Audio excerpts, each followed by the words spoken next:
Agent York, thank you for this. Here's your reward, the key. And what does this key open? It's the key to the closet in our garage. Closet? Yes, and there's something in there that's really valuable to Keith. He says it's the most important thing in his life, second only to his family. I don't really see it in the same light. There are lots of other things in there too, and you can help yourself. Which means this wasn't related to the investigation after all? I'm sorry, I didn't mean to trick you. I just couldn't think of another way to get you to help. You're quite a woman, Lily. Only you would be able to get me to clean up that storage room 3 times, but it's a good thing. Helping people out feels good, after all. And we FBI special agents are all living and breathing heroes. Right, Zach? Thank you, Agent York.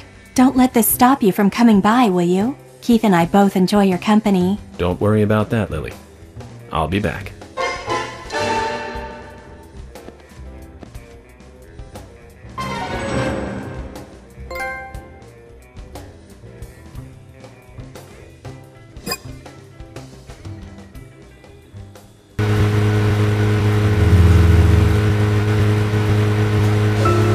I went to see every Richard Donner movie on the day they premiered. Every single one. Goonies, Lost Boys, the Lethal Weapon series, but my favorite has to be Lady Hawk. That was back in 1985. Same year as Goonies. Both Rutger Hauer and Michelle Pfeiffer really shine in that one. But more than anything, it's the story setting that was really good. A love story about a cursed knight that changes into a wolf at night, and a cursed maiden that changes into a hawk during the day. Very romantic. Don't you think so, Zach? They can only be together at dusk, right between day and night. Together as humans for only a brief moment. Perfect setting for a fantasy movie. I just had a thought, Zach. I really like those movies that have women changing into animals. Can you tell which movie I just remembered? That's right, Zach. With Nastasia Kinski in the lead role. Now that was a fantastic movie. But I better concentrate on driving. We'll finish this later.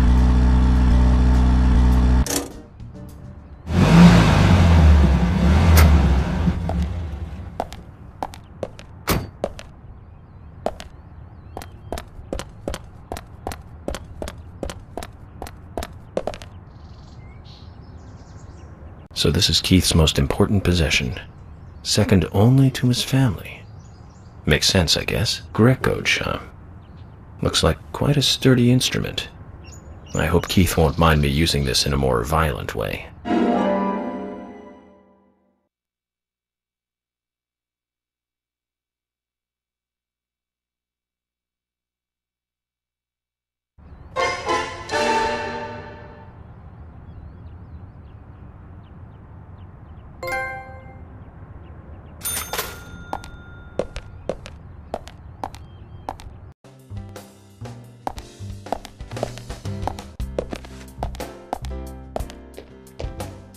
Hey, bro!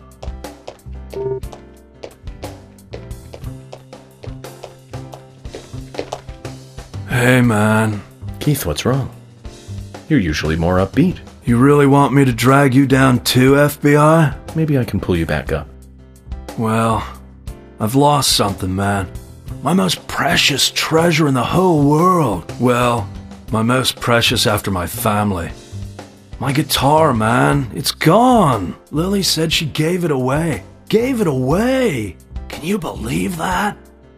She says it's my fault for not tidying up the storeroom. I don't get her, man. What kind of logic is that? I didn't tidy up the storeroom, so I have to lose my guitar? You with me, right, FBI? Man to man, you see where I'm coming from. Your guitar means that much to you. Oh, my meeting with that fine guitar is what led me onto the path of rock, man. It was back in high school. I made my first visit to Seattle. The world was tired of pop music, and people were crying out for a new sound. It was only a few years before grunge would explode out of Seattle. I met a true rocker there, man. He had the sunglasses, a biker jacket, and the long hair. Man, he even had a bandana. I mean, he was behind the times by then, but nevertheless, the pure white guitar on his back hypnotized all who passed him. In the midst of everyone wanting something new, I glimpsed a tradition that had to continue. That's right, it's called rockabilly. You dig me, right, man? The world can't be built solely on new things. I couldn't help myself. I approached him and opened my mouth. I told him what I was feeling, FBI, right there on the street. I don't remember the words I used now. It was like a dream. But it sparked something inside me. I can tell you that. Our shared love of music allowed us to talk like old friends. Before I knew it, I'd been hanging out with this guy for 3 days. When I finally had to go home, what do you know? He gave me that guitar, man. He said that the soul of rock should be passed on to the next generation. That is how the legendary guitar Grekach came into my hands. Well, thanks for listening anyway, FBI. It means a lot to me.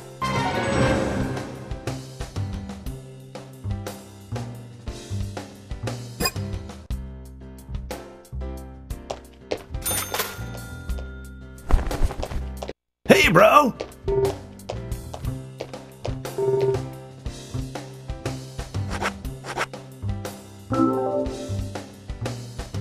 Hey!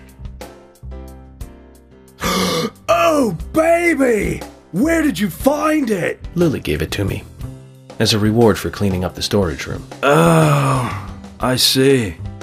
Well, I'm happy to see it with you. Treat it well. I'll just do the manly thing and forget about it. Come on now, Keith. I can't play it myself. Instruments exist to be played, not to become an ornament. What am I going to do with it? Use it as a weapon? That's not what it's for. You're the owner of this guitar. You should have it. Bro! Your story relit the burnt-out fire of rock in my soul. FBI, you're all right. Hey, just hold on a moment. Take this then, in exchange. It's a gold card, our super discount card. There's no markup on anything we sell you if you use this. This, in a way, means I'd work for no pay for you, man. Are you sure? Of course, we're buddies, man. Yeah.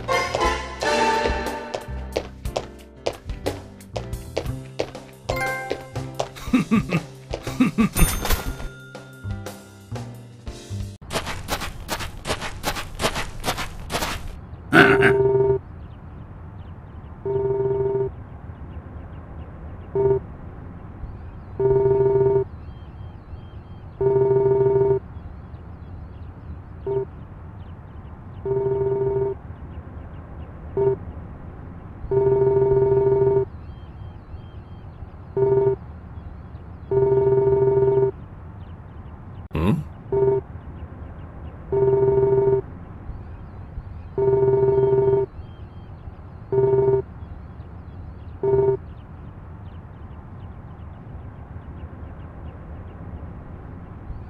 You have potential, soldier. I want you to take a look around J10. I'll need high gear parts. They should be around there somewhere. If you can find them and bring them back to me, I'll be able to increase the top speed of your vehicle. Now that sounds like a plan. It's a fail-proof plan, soldier. You must learn to trust your superiors. Around J10, then. Your orders are clear. Now roll out!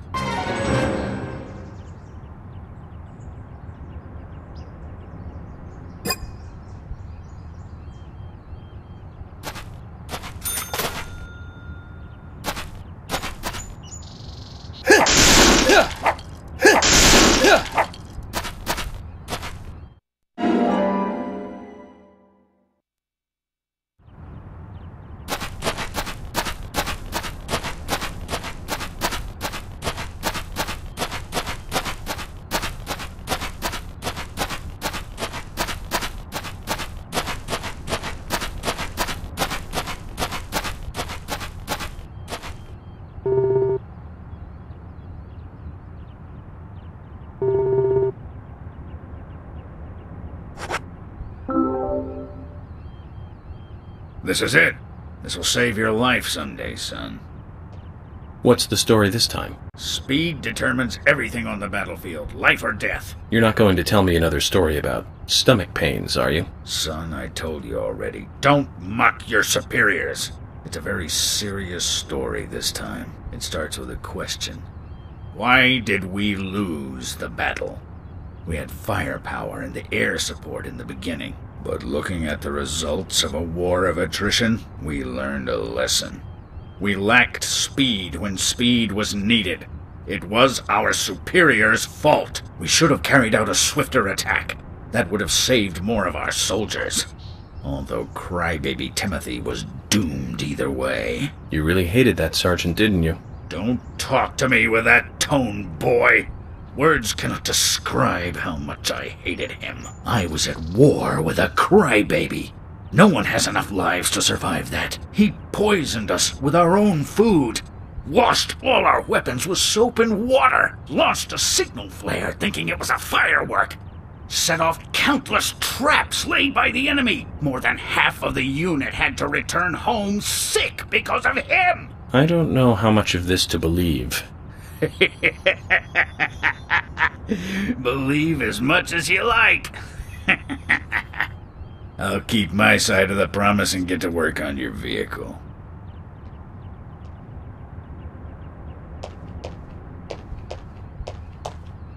Well, if he hates that sergeant so much, why does he keep talking about him?